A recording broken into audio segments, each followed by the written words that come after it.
My parents gave my college fund to my more promising sibling. Now, they want me back. They drained my future to fuel my brother's ego.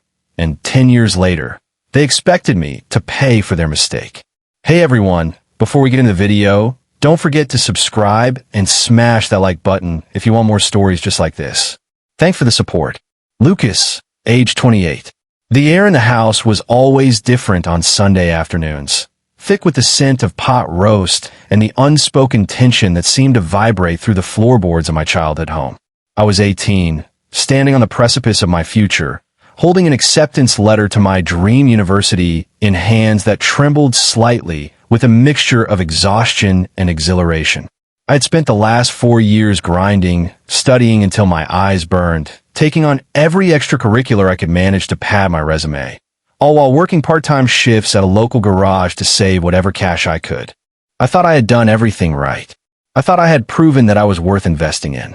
But as I stood in the center of that living room, looking from my father's stony face to my mother's avoidance of eye contact, I realized that in the economy of my family, effort did not equal value. The letter on the table wasn't just an acceptance. It was a roadmap out of the mediocrity I had grown up in. It was a ticket to a life where I wouldn't have to worry about the heating bill or whether the car would start in the morning. I had sat down at the oak table, expecting a celebration, expecting to finally hear the words I had chased for 18 years, that they were proud of me. Instead, I was met with a suffocating silence. My father cleared his throat, a low rumble that usually signaled a lecture on responsibility or grades. But this time, the energy was different. It was heavier, final. My mother picked at a loose thread on the tablecloth, refusing to look me in the eye, her posture radiating a specific kind of guilt that I would later learn to recognize as the byproduct of a decision already made behind closed doors. When the words finally came, they didn't hit me like a physical blow, but rather like a slow-spreading frost that froze my blood. My father didn't stutter. He didn't apologize.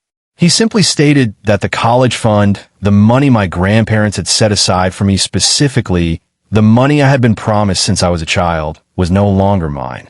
He explained it with a cold, calculated logic that made my stomach churn.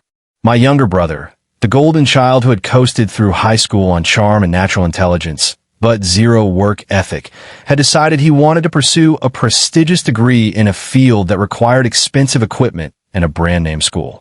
He was the more promising one, the one with the spark, the one who would actually make something of the family name. I was just the reliable one, the worker bee. I would figure it out. I always did. I sat there, paralyzed, trying to process the magnitude of the theft. It wasn't just about the money, though the financial blow was crushing. It was the message. It was the clear, undeniable declaration that I was secondary, that my dreams were expendable, and that my brother's potential, untapped and unproven as it was worth more than my actual blood, sweat, and tears. My mother finally looked up, her eyes wet with crocodile tears, offering me a weak, pathetic smile and telling me that this was just how things had to be, that I would understand someday when I had children of my own. She told me that I didn't need the fancy school to be successful, that I was tough, that I could go to community college for a while and transfer. She tried to frame the stripping away of my future as a compliment to my resilience, a testament to my ability to survive. That was the moment the tether snapped. I looked around the room, at the framed photos of my brother winning participation trophies he hadn't earned, at the lack of photos celebrating my academic achievements, and I realized that I had been a guest in my own home for years. I stood up slowly, the letter crumpling in my fist. I didn't scream. I didn't cry. I didn't beg them to reconsider because I knew their minds were made up. They had already transferred the funds. They had already written the check for his tuition. I was just an afterthought, a cleanup detail for a decision made months prior. I walked out of that living room, ignoring my father's calls to come back and discuss this like an adult, ignoring my mother's sniffling. I went to my room, packed a single duffel bag of clothes, grabbed my laptop, and walked out the front door. I didn't know where I was going to sleep that night, but I knew with absolute certainty that I was never coming back. Leaving home at 18 with no safety net is a crash course in the brutal mechanics of survival. The first few weeks were a blur of cheap motels, restless nights, and a terrifying realization of just how expensive it is to exist in this world without a support system. The college fund was gone, so the dream university was out of the question. The acceptance letter became a bookmark for a chapter of my life that ended before it began. I didn't have time to mourn the loss of that experience. I had to figure out how to eat. I picked up extra shifts at the garage until I was working double shifts, my hands covered in grease and cuts, my back aching from sleeping in my car more nights than I cared to admit. The smell of motor oil and stale coffee seemed to seep into my pores, a permanent reminder of where I was versus where I wanted to be. I enrolled in the local community college, paying for classes out of my meager paycheck, balancing full-time work with a full course load. It was a grueling existence. While my brother was likely enjoying the freshman dorm experience, joining fraternities, and spending the money that should have been mine on spring breaks and weekend trips, I was eating instant noodles in a studio apartment with a broken heater. I remember sitting at a wobbly desk, illuminated by a cheap lamp, trying to parse through a textbook on business management, my eyes blurring with exhaustion, wondering if this was all there was. Every time I felt like giving up, every time I wanted to call my mother just to hear a familiar voice, I would remember the look on her face that Sunday afternoon. I would remember the way she sacrificed my future for his comfort. That anger became my fuel. It was a cold, sharp fire that kept me awake when my body demanded sleep, and it pushed me to study harder when my brain felt like mush. The contrast between our lives became a constant, throbbing background noise to my existence. I would see social media posts from mutual friends, photos of my brother surrounded by new friends, smiling in a hoodie from the university I should have been attending. He looked happy. He looked carefree. He looked like a kid who had never been told no in his entire life. I, on the other hand, was aging faster than my years. Dark circles took up permanent residence under my eyes, and my knuckles were perpetually scraped. I stopped celebrating birthdays and holidays. Those were just dates on the calendar, markers of time spent surviving rather than living. I withdrew from everything that wasn't work or school, pruning away my social life until it was non-existent. I couldn't afford to go out for drinks, and I couldn't afford the emotional energy to pretend everything was fine. But there was a strange alchemy that happens when you are pushed to your absolute limit. You either break, or you harden. I hardened. I learned the value of $1 in a way my brother never would.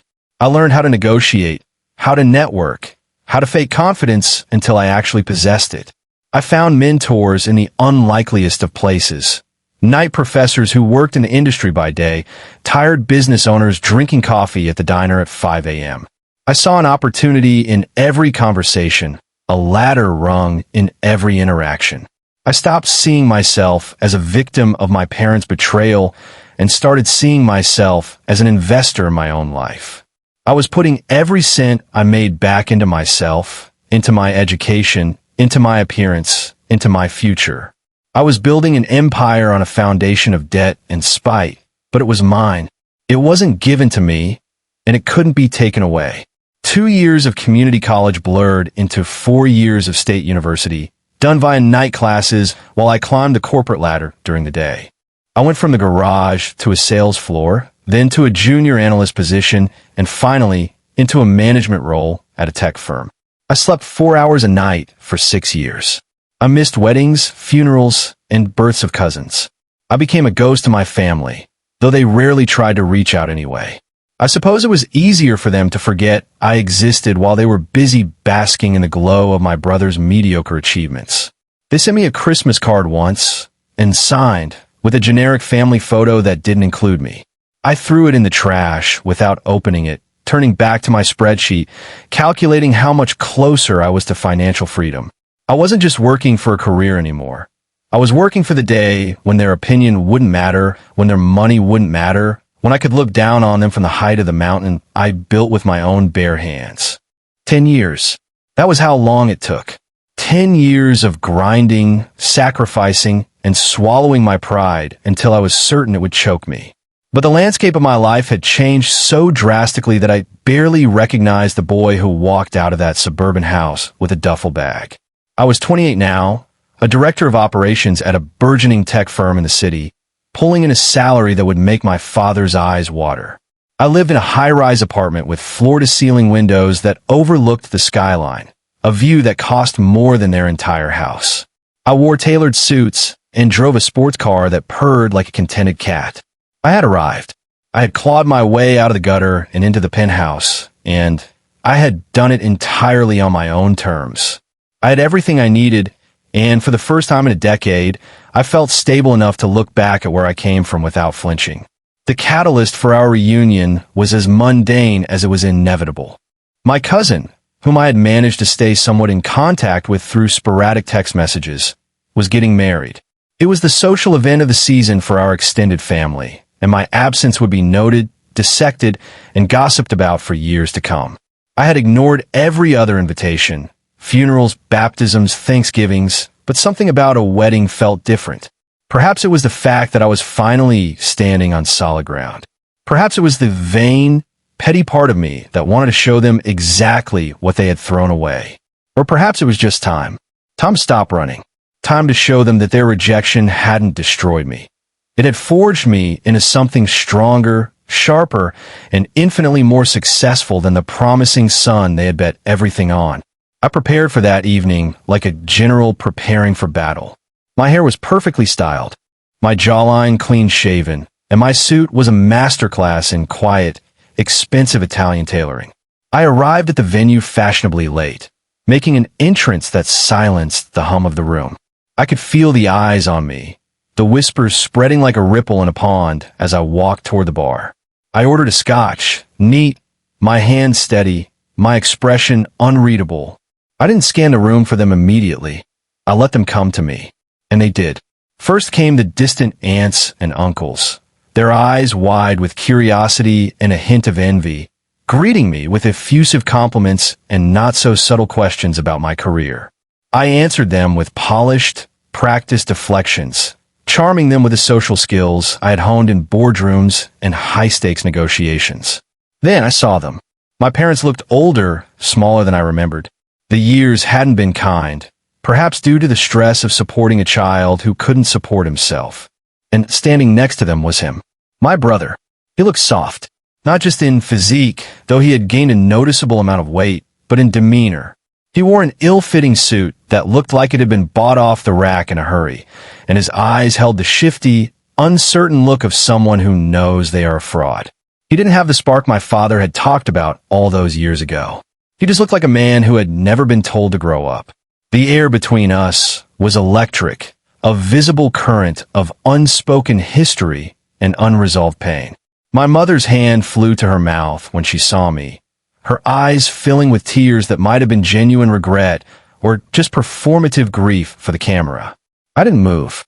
I just stood there, holding my glass of scotch, the amber liquid catching the light, waiting to see if they would approach or if they would shrink away. I was the apex predator now, and they were the remnants of a world I had escaped. The moment they began to walk toward me, I straightened my spine, steeling myself for the performance of a lifetime. The approach was slow, agonizingly drawn out by the crowd of relatives parting to let them through. I watched them with a clinical detachment, analyzing the way my father held his shoulders, slumped, defeated, and the way my mother clutched her purse, a nervous tick. They stopped 3 feet from me, a respectful distance that acknowledged the invisible wall I had built over the last decade.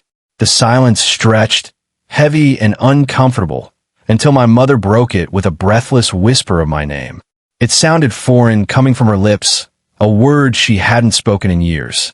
She reached out a hand, trembling slightly, as if to touch my arm, but thought better of it and let it fall to her side. She launched into a tearful monologue about how much I had changed, how handsome I looked, how proud they were. It was a script she had probably rehearsed in a mirror, but the delivery was flat, lacking the genuine warmth of a mother who truly knew her child. I listened, my face impassive, sipping my scotch. When she finally paused for breath, I offered a polite, tight-lipped smile and thanked her. I didn't reciprocate the emotion. I didn't tell her I missed her. I didn't ask how they had been. I treated them like distant acquaintances I had met at a networking event, cool and professional. The shift in dynamic was palpable. They were used to being the authority figures, the ones who held the power and the purse strings. But standing there in my $3,000 suit, radiating the success I had earned through blood and tears, I held all the power now. My father shuffled his feet, looking uncharacteristically unsure of himself. He mumbled something about how hard I must have worked, his eyes darting away from mine, unable to sustain the contact. It was a subtle admission of guilt, a crack in the armor of his patriarchal certainty. Then my brother spoke. He offered a sheepish grin, the same charming grin that used to get him out of trouble and used to get me extra chores, and try to crack a joke about how I was too fancy for the family now. It was meant to diffuse the tension, to bring us back to the old dynamic where he was the funny one and I was the serious one. But the joke landed with a dull thud. I didn't laugh. I just looked at him, really looked at him, and saw the failure underneath the facade. He was 26, living at home, unemployed or underemployed, drifting through life on the fumes of his potential. The more promising Sibling had stalled out before he even really got started. I could see the resentment in his eyes as he took in my appearance, the Patek Philippe watch on my wrist, the confident posture. He hated me because I was living the life he was sold but couldn't earn. The conversation was stilted, a painful dance of avoidance and half-truths. They asked about my job, not really understanding what I did, but nodding along eagerly at the mention of my title and salary. They bragged about my brother to me, oblivious to the irony, telling me about his projects and his networking, code words for not having a real job. I listened, my internal monologue sharp and biting, dissecting their delusions. It became increasingly clear why they had sought me out after 10 years of silence. It wasn't a burning desire to reconnect with their estranged son. It wasn't a sudden epiphany of how badly they had treated me. It was desperation. They saw the suit, the confidence, the success. They saw a lifeline. They saw the mistake they made 10 years ago standing in front of them, and they realized just how much they had lost. The more promising investment had gone bust, and now they were looking at the dividend they had foolishly sold off. I extricated myself from the conversation with the excuse of needing to catch up with the groom, promising vaguely to catch up with them later. As I walked away, I could feel their gaze burning into my back, a mixture of longing and calculation. I knew the night wasn't over. I knew the mask would slip eventually. But for now, I retreated to the bar, ordering another drink, the cool liquid a welcome relief from the suffocating toxicity of the ballroom. I looked out over the city lights through the large windows, my heart hammering a frantic rhythm against my ribs. I had prepared for the anger, but I hadn't prepared for the pity. Seeing them so diminished, so ordinary, made the betrayal feel smaller somehow, which was ironic given that it had defined my entire adult life. I took a deep breath, finishing my drink, and steeled myself for the inevitable confrontation to come. I didn't return to the dance floor immediately. I lingered in the shadows of the bar area, watching the guests swirl in a kaleidoscope of color and laughter, feeling a profound sense of detachment. I was an observer in my own family history. It wasn't long before the heavy hand of my father clapped down on my shoulder. I didn't need to turn around to know who it was. The scent of cheap whiskey and Old Spice gave him away. He joined me at the bar, ordering a beer, keeping a careful distance, staring out at the view that represented a world he didn't understand. The silence between us was different this time. It wasn't the heavy, judging silence of my childhood. It was the silence of two men who have run out of things to say, burdened by a history that can't be fixed with an apology. He started slowly, testing the waters. He talked about the weather, the venue, the bride. It was painful small talk coming from a man who used to lecture me on the complexities of the world. Then, the pivot happened. He cleared his throat, the same rumble I remembered from that fateful Sunday, but lacking the authority it once held. He told me that they had made mistakes. He said the words, but they felt hollow, stripped of genuine remorse. He spoke of mistakes in the abstract, as if the theft of my future was a clerical error rather than a deliberate choice to favor one child over another. He didn't ask for forgiveness, not yet. He was building a narrative, laying the groundwork for what was to come. I listened, staring straight ahead, my face a mask of indifference. I wasn't going to give him the satisfaction of seeing me affected. Then he brought up my brother. He spoke of him with a mix of love and frustration, describing his struggles in detail. He used words like misunderstood and late bloomer, excuses that had worn thin years ago. He explained that the economy was tough, that it was hard for young people to get started these days. The irony of him complaining about the economy to me, the person he had forced to navigate it without a cent, was palpable. He was painting a picture of hardship, of a family struggling to stay afloat. He was trying to lower my defenses, to appeal to the empathy they had never shown me. And then he dropped the veil. He pivoted from the struggles of the past to the opportunities of the future, specifically, my future. He mentioned that I had connections now, that I knew people in high places. He asked if there might be an opening in my company for someone with my brother's talents, even if he didn't have the specific experience. I turned to look at him then. The audacity of the request floored me. After stealing my education, after ignoring me for a decade, after watching me sacrifice everything to build a career from scratch, he wanted me to hand that career over to the person who caused the theft in the first place. He wanted me to give him the thing he had denied me. It wasn't a request born out of love for his son. It was a request born out of greed and convenience. He saw my success not as a triumph of the human spirit, but as a resource to be tapped. When I refused, citing company policy and meritocracy, his demeanor shifted. The veneer of the apologetic father cracked, revealing the manipulative selfishness underneath. He argued that family should help family, that I owed it to them to look out for my own flesh and blood. He used the word, "oh," a word that had no place in his mouth directed at me. The conversation ended when my mother joined us at the bar, her eyes red from crying. She didn't add much to the conversation, just stood there as a physical representation of the guilt trip they were trying to lay on me. She looked at me with wide, pleading eyes, mouthing the word please. It was a tag team effort, a coordinated assault on my boundaries. But the wall I had built was impenetrable. I excused myself again, citing an early morning meeting, a lie that felt perfectly comfortable rolling off my tongue. I walked back into the ballroom, grabbed my coat, and headed for the exit. I could feel them watching me leave, their frustration radiating across the room. They had tried to reclaim their asset, and they had failed. But I knew this wasn't the end. The desperation was just beginning. The week following the wedding was a bombardment. The polite, tentative outreach from the night of the reception was replaced by an aggressive campaign of harassment, disguised as familial concern. My phone, which had been silent for 10 years, buzzed constantly with messages from my mother.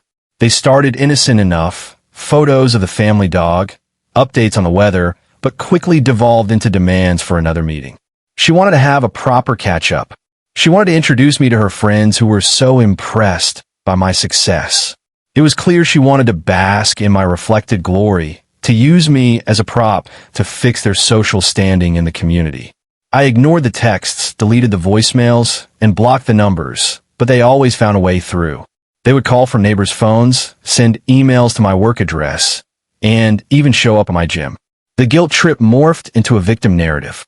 I received a long, rambling email from my father detailing his health problems. Minor issues exaggerated to sound life-threatening. He wrote about how the stress of the economy was affecting him, how worried he was about his son's future. He framed my absence as a direct contributing factor to their decline. It was masterful emotional manipulation, the kind that had worked on me as a child, making me feel responsible for their happiness.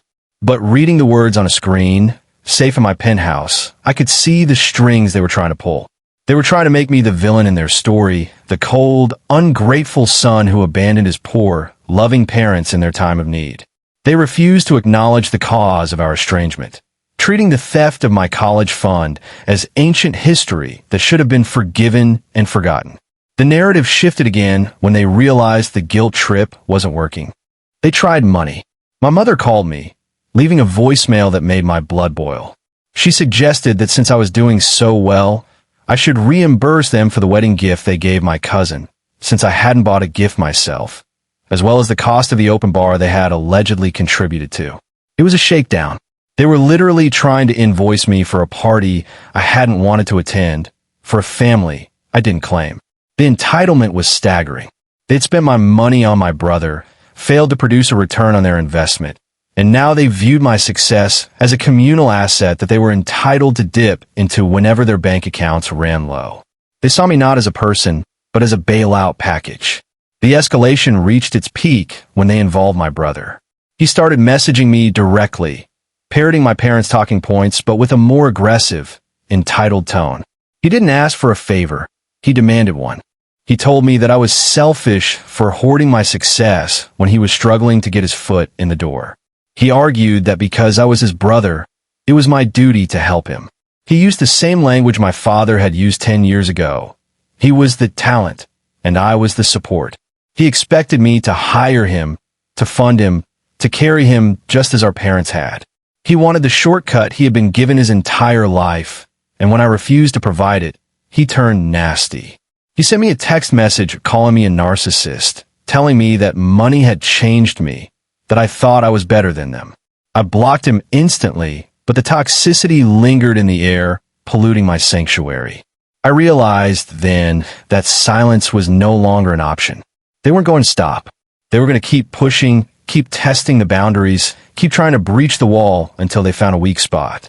They viewed my politeness at the wedding as a weakness, a sign that I was wavering. They thought they could wear me down. I needed to set the record straight. I needed to give them the closure they were pretending to seek, but on my terms. I needed to look them in the eye one last time and explain exactly what they had done and exactly why they would never be a part of my life again. I invited them to my office, a neutral ground, a place where I held the power, where I was the boss, and they were just visitors. They arrived at my office building dressed in their Sunday best, looking uncomfortable and out of place amongst the suits and the hustle of the corporate world. I met them in the lobby and led them to the conference room without offering them coffee or a handshake. I gestured for them to sit at one end of the long, polished mahogany table, while I sat at the head, putting a physical distance between us that mirrored the emotional chasm. The glass walls of the room offered a panoramic view of the city, a constant reminder of the world I had built without them. They sat huddled together, looking small and anxious, clutching their purses and coats like shields. They expected a negotiation. They expected a compromise. They were about to get a verdict. I started by speaking before they could settle in. My voice was calm, level, and devoid of emotion. I laid out the timeline of the last 10 years, fact by fact. I reminded them of the specific amount in the college fund. I recounted the jobs I worked, the nights I slept in my car, the meals I skipped. I listed the degrees I earned, the promotions I secured, and the salary I commanded. I didn't do this to brag. I did it to establish the cost of their decision. I made them see, in cold, hard numbers, the price I had paid for their betrayal. I watched their faces as I spoke. My mother looked away, tears welling in her eyes again, but this time I didn't stop. I told her to look at me. I told her to look at the successful man standing in front of her and acknowledge that this success was forged in the fire of their neglect. When I got to the present day, I addressed the elephant in the room. I told them that I knew why they were here. I knew about my brother's failures, about their financial struggles, about their desire to use me to fix their mistakes. I told them that I was aware of the messages, the guilt trips, and the requests for money and jobs. I looked at my brother, who wasn't there, but was the central subject of the meeting, and told my parents that he was their responsibility, not mine. I explained that an investment implies a risk, and they had gambled their family's future on him and lost. They could not now come to me, the asset they liquidated, and demand a return on investment. I was not a backup plan. I was not a safety net for their poor parenting. My father tried to interrupt, to defend his choices, to argue that family is about forgiveness and support. I silenced him with a raised hand. I told him that forgiveness is earned, not given, and that support is a two-way street. I reminded him of the day they kicked me out of my financial future. I asked him if he would have done the same thing if our positions were reversed. The silence in the room was deafening. He couldn't meet my eyes. He knew the answer. If I had been the golden child and he the scapegoat, he would have burned the house down before he helped me. I told them that the relationship they wanted, a close, loving family dynamic, had died the day they signed that tuition check for him. They killed it. They chose one child over the other, and choices have consequences. I stood up, signaling the end of the meeting. I told them that this was the last time we would speak. I informed them that I had instructed security to block their numbers and deny them access to the building. I told them that if they continued to harass me, I would seek legal action. I was no longer the scared 18-year-old they could bully. I was a man with resources and a zero-tolerance policy for toxicity. My mother broke down, sobbing in her hands, begging me not to do this, saying she just wanted her son back. I looked at her with a sense of finality. I told her that her son was right here, but the boy they abandoned was gone forever. I opened the conference room door and gestured for them to leave. They walked out slowly, defeated, the weight of their rejection finally settling in. I watched them go, feeling a strange sense of lightness, as if a heavy chain had finally been severed.